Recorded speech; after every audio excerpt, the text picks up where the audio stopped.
This is America's Roundtable from Washington, D.C., an initiative of the U.S.-based think tank, the International Leaders Summit, in partnership with Lancer Broadcasting and the Pledge Radio in Michigan. I'm Joel Anand, Samy, your co-host, joined by Natasha, Srdoc, economist and co-founder of the U.S.-based International Leaders Summit, a think tank dedicated to strengthening the rule of law, advancing economic freedom, and securing peace through strength. Through America's Roundtable, we have the privilege of talking to leaders across America and with allies and nations supportive of principled policies. During the season, we're focusing on principled leadership through the coronavirus pandemic, a deadly virus that originated from Wuhan, China. This weekend, we're delighted to host a special guest on America's Roundtable. The Honorable Maurice McTigue, QSO, is Vice President for Outreach at the Mercatus Center at George Mason University. Mr. McTigue serves on the Executive Advisory Board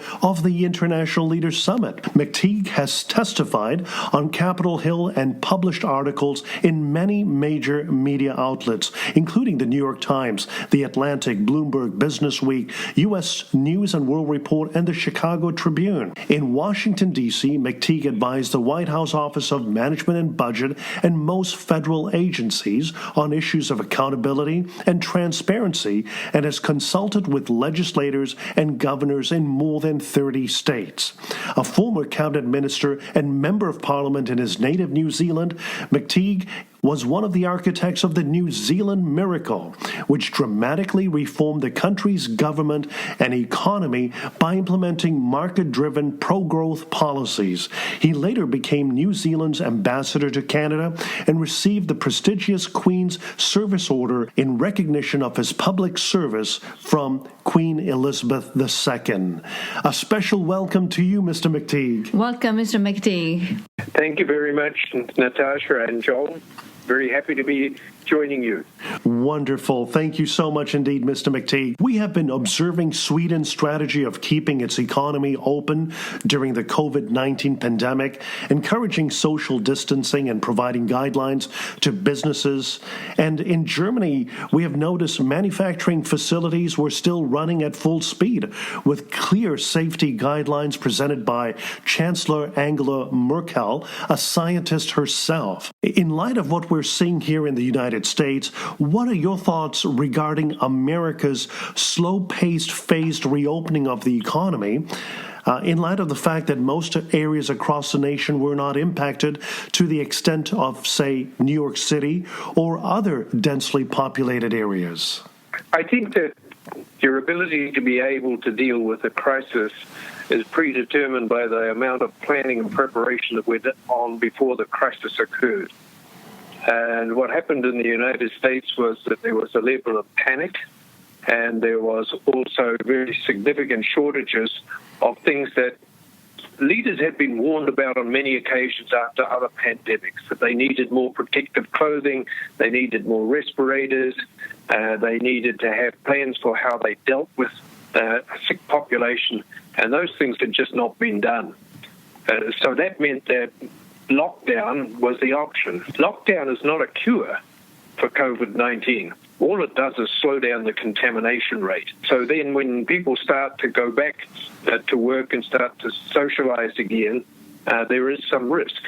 But there's also a major risk to shutting down an economy, because you may finish up swapping health concerns for poverty, and that doesn't help anyone.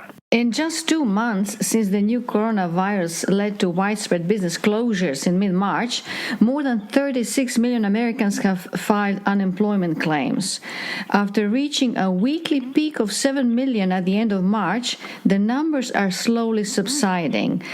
Business closures have hurt big businesses, small businesses, entrepreneurs, and employees. The stimulus package was intended to help hurting businesses and individuals and prevent further contraction of the economy. The Coronavirus Aid, Relief and Economic Security Act, CARES Act, is the largest fiscal care package in modern American history, totaling $2.2 trillion. And it's comprised of sending individuals direct checks in low and middle class income categories, earmarked $349 billion for small businesses, which was replenished with additional $300 billion.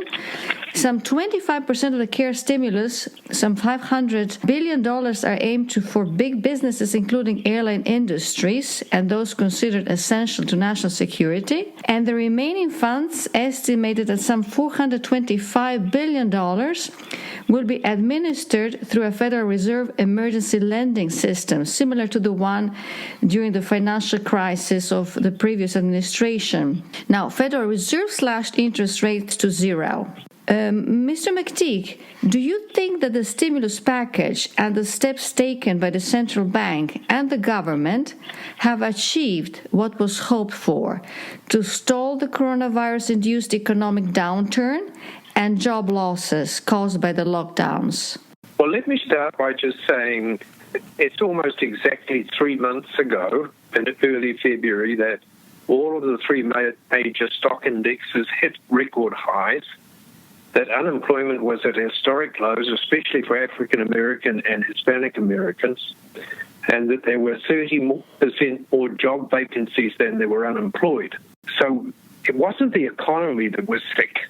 What actually happened was that the government shut down the economy, right. And most of the things that were driving growth at that time should reoccur when the economy opens up. So my view about stimulus is that stimulus should be available to help to reduce the harm to individuals and to businesses so that the economy can get back on its feet again as quickly as possible. And when you look at the level of unemployment at the moment, it's a false number because millions of those people are people who will have jobs as soon as the economy opens again. It's not like it was, say, in 2009, when whole segments of industry were shut down more or less permanently as economic factors led to that happening. This time, it was something else that led to it happening. So I would expect as the economy opens, we should see those unemployment numbers reverse very quickly as people get back the jobs that they had before. And part of the stimulus was really designed to actually try and keep the linkage between people who had been working and their employers so that when the economy opened again, employers would have employees and employees would have jobs. That's only just starting to happen now, and I would expect to see those numbers reverse very quickly as major segments of the economy reopen. As one of the authors who was behind the U.S. Transparency and Government Accountability Act, what are your thoughts? How will taxpayers be informed about the stimulus spending in order to sanction and eventually prevent abuses in spending taxpayer funds? When you have a massive operation like this, there are going to be mistakes, there are going to be misappropriations, and there are going to be people who will seek to advantage themselves from that process. The overall and overarching criteria should be to get the economy up and don't do things that are going to make it impossible for that to happen by being overly bureaucratic in dealing with the stimulus operation. Certainly go after people who behave badly, but get the economy going as quickly as possible and sort those problems out as you go along, rather than deciding that what we need is a recovery czar who's going to decide on what everybody can do. I think that could be a massive disaster. Yes, as you mentioned, the purpose of the stimulus is to get the economy back on its feet. And the most recent comments, one of them was from Federal Reserve Chairman Powell, who urged the White House and Congress to spend more money to ensure their initial response to the coronavirus-induced economic downturn isn't squandered. Then the House Democrats just unveiled a new $3 trillion coronavirus relief bill, which includes relief for state and local governments, new direct payments, and hazard pay for essential workers. In order to limit the long-term economic damage, and also based on your earlier response to get the economy back on its feet sooner, is there a need, and would you suggest additional funding through stimulus? And who should be their beneficiaries? At the moment, I think that we have more than enough stimulus. Certainly more than enough to start to get the economy back on its feet again. And then the approach should be to look at problems as they arise and address them on one-off basis. What needs to be taken into account by decision makers, in my view, is that stimulus should be about repairing the damage that's occurred as a result of COVID-19. It shouldn't be to cure problems that were pre-existing. In other words, states that have made a bad job of managing their economies, cities that haven't fully funded their pension schemes, and individuals who had businesses that were already in dire straits should not look at this as a rescue package for them. It should be to actually counter the effect of the downturn that comes as a result of COVID-19, and it shouldn't be a bailout for everybody who's been managing badly in the past. We should allow the market to deal with that as it normally would. So I think that the most recent proposals by the House for another $3 trillion are wish list items and have little or nothing to do with the effect of the virus and the pandemic, and they certainly shouldn't be actioned until such time as the economy starts to move again and we can see where there are specific problems that need to be addressed. So in my view, no more stimulus until June at the earliest.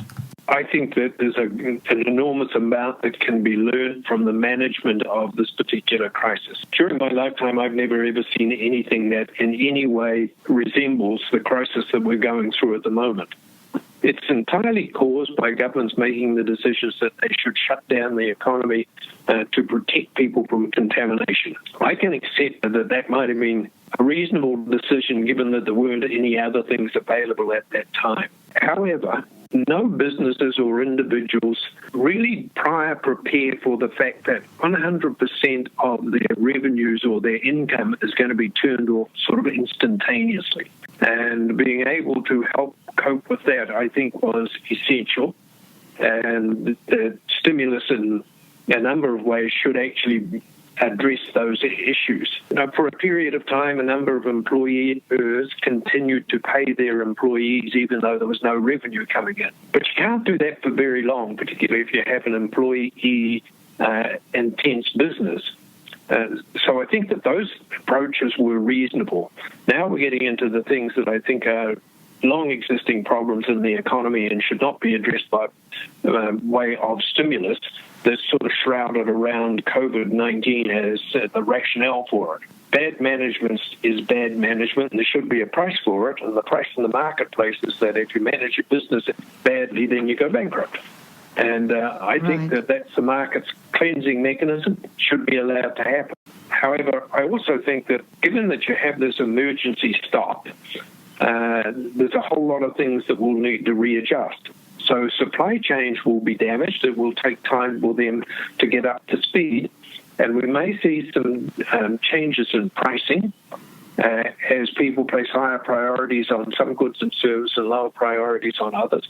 All of those things should be allowed to happen because that's the way in which we will get the economy back on track quickest. The worst option would be to decide that bureaucrats can make those decisions better than entrepreneurs, and we would have something that's going to last for years. So you project that we're going to get back to pre-coronavirus economy at a faster pace? I don't know anybody who knows the answer to that question. I know enormous numbers of people who are guessing because we don't know how the world market is going to respond as economies across the world start to re-energize themselves. However, given that this crisis is not caused by economic conditions, but rather by health conditions that caused us to take extraordinary actions, I see no reason why we shouldn't be going back towards the level of activity that we had in January.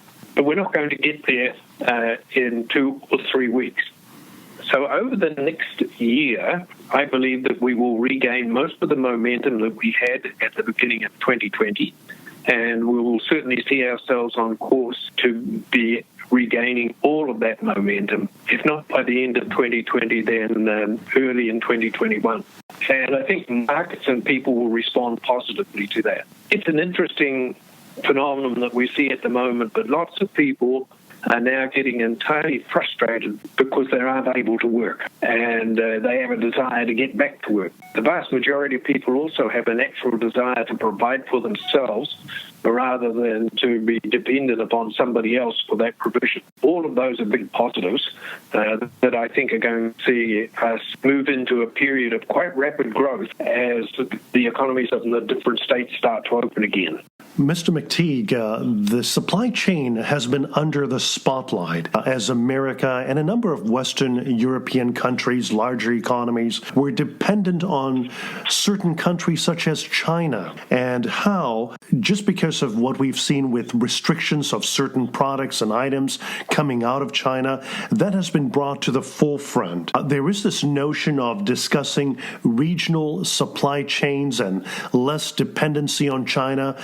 From your experiences and your efforts in advising leaders in government in various countries around the world, including the United States, what would you suggest in regard to the supply chain and the dependency that we have at the moment on China? I have huge levels of confidence in markets being able to solve economic problems. And we have the supply chain mechanisms that are in place now because markets over time have found that this particular supplier can supply these things more regularly and better quality and at a better price. I do not think that we should try and arbitrarily interfere in that process. We should allow those markets to be able to solve those particular problems. We now see across the world different countries working together to be able to put their expertise into the production of consumer goods. I think that's a good thing. We used to see that inside countries where different regions would become good at actually producing some of the components that would go into parts. So the idea of having an industry that was built around the same kind of concepts that Henry Ford had, that you would build everything on the one site, has gradually been replaced over time by different enterprises being able to contribute to that because they have found better, more reliable and higher quality ways of actually doing those tasks. We have to let that continue to happen. I think that you can look at how you plan strategically. And for example, if you are consuming huge levels of a particular product, do you have all of it linked into just-in-time delivery, or do you have some of it that's stockpile, like the kind of things that we needed at the beginning of this crisis but didn't have? Should you actually have a strategic reserve of medication? Should you have a strategic reserve of protective clothing? Should you have a strategic reserve of health hardware that's going to be essential in another crisis? I think there's probably some arguments that say that those things should happen. But I don't think that we should actually try and interfere in the market to reorchestrate supply chains because, frankly, it will be a disaster. So you don't think that we should rethink our reliance on China based on their delayed response in informing us about the spread of coronavirus, and basically because of their dominant position in many industries and even investments as we see it coming in Europe? I don't think that we should pick on China just because it is China. We should change our relationships with China if they are not able to meet the criteria that we need for the supply of goods and services. The second part of that question really is what happened at the beginning of this pandemic? And I think the answer was that leaders did not do a good job of managing. Part of that was the World Health Organization, which I think let the world down very badly, in that it decided that it would play international politics with information rather than doing its job, which is to put out there early cautions to people and to countries that there was a big problem on the horizon that could have a major effect on them. I think there needs to be some reforming of those kind of institutions, particularly the institutions that are responsible for producing data. We're getting some very bad data. We also need some education into, in my view, you shouldn't use data if it's not complete and it doesn't give you a full picture. For example, in the United States at the moment, if you look at one of the figures that's in the papers every day, it looks at the recovery rate. It says that the recovery rate from COVID in the United States is about 25%. The recovery rate in other places is about somewhere between 35 and 40%. Why is it so bad in the United States? Frankly, because people don't actually count the number of people who recovered from the virus. They count the numbers who are sick and they count the numbers who have died. So why do we put that other information out there? It just distorts the picture. And in many ways, I think that we are going to have to look at how data is put together and how it is actually authenticated when it's used to try and form and inform public opinions. Well, we would like to also ask you one question, actually, a positive outlook of New Zealand. Could you kindly share with our listeners about New Zealand's largely successful battle against the spread of coronavirus?